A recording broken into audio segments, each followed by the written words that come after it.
man. Oh, man. Whew. What's going on, my brother? It's been a little minute, but I'm still here, still on the channel, and I hope you've been good. Just want to talk about, some stuff I've learned from the Nesco game. Obviously, assuming you've seen it. If you haven't, make sure you go to ISO Hoops right now. Go watch that game.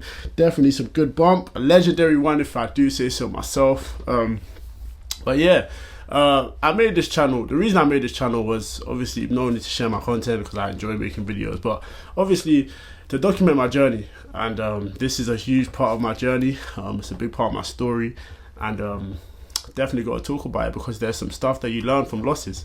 And as I like to say, losses just turn into lessons and learning points. And the lessons that I've learned from this whole experience have been, I think, very, very valuable ones. Some of the most valuable lessons of my life. So first of all, it's insane how God works, because you'll see on this channel, way before I even knew about the matchup, way before everything was in plan and in motion, I have a video reacting to Nesco vs Scoop, and in that, I'm going to play the clip. I'm going to catch Nesco soon, though. I see it coming. Hey. I see it coming.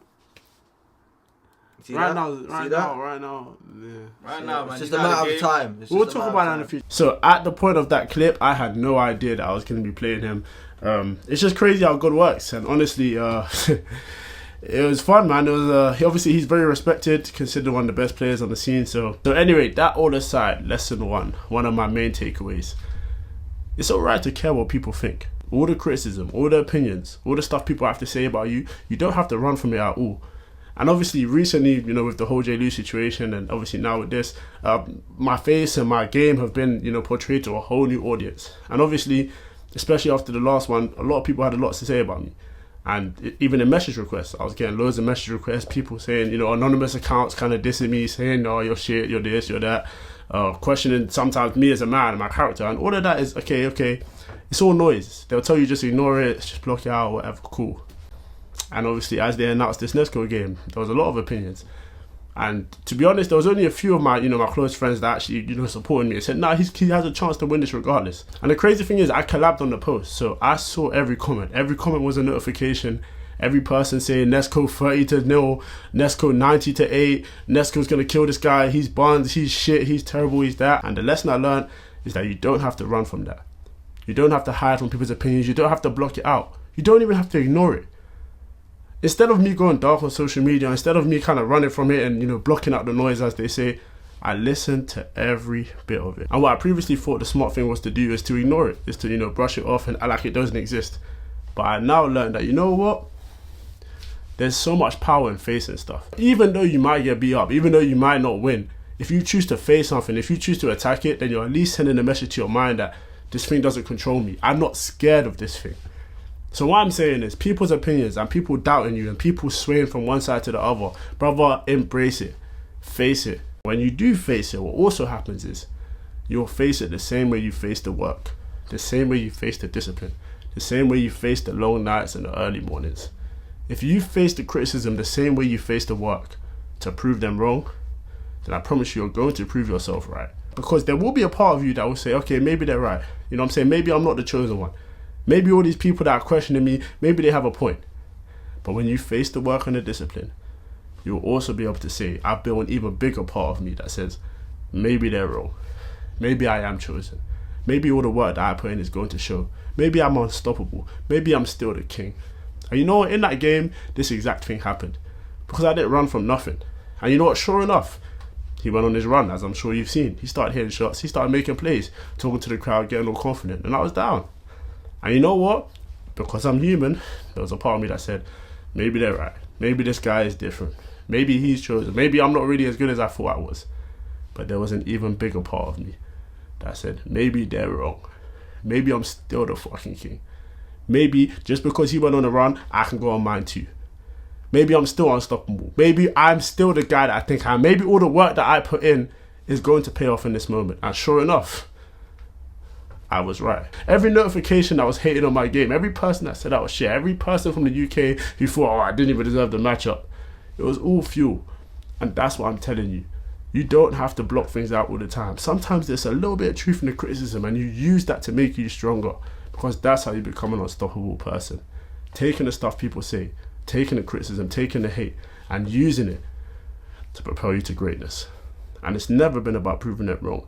It's always about proving us right. And the second lesson I learned from this whole thing, brother, is that happy endings aren't real. How I wish the underdog story, especially in this game, would have played out. And on my comeback, on my run, it just seemed like this shit was written straight out of a movie. And it was meant to be. And it's come up short. I thought there were some questionable foul calls. A couple other things could have gone my way. A little decision here, a little call here, whatever. But sometimes you do everything right in this life. Sometimes you fight like hell. Sometimes you show some grit. Sometimes you show so much determination. And you still come up short. And you know what? I learned this lesson before this game.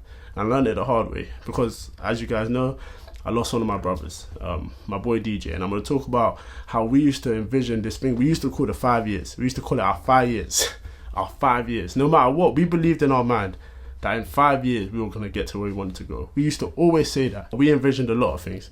We had a lot of plans, a lot of stuff that we were going to get done, a lot of dreams together. And they will never happen. That happy ending will never exist. And that is just fine. Because in life, you don't always get that happy ending. You can put the time in, you can put the effort in, you can grind and still come up short. And that's fine, because it was the grind, it was the effort, it was the journey that you have to cherish. And that's why I love this channel, because there's times where I look back on the video I made with DJ, and that's one of my most cherished possessions. I cry watching that even now, so I'm so happy I documented the journey. And so because we didn't get to achieve them 5 years, we didn't get to see our dreams materialize in those 5 years. And I still have a chance to, absolutely, and I'm blessed for that. Does that mean that our relationship was worthless? Absolutely not.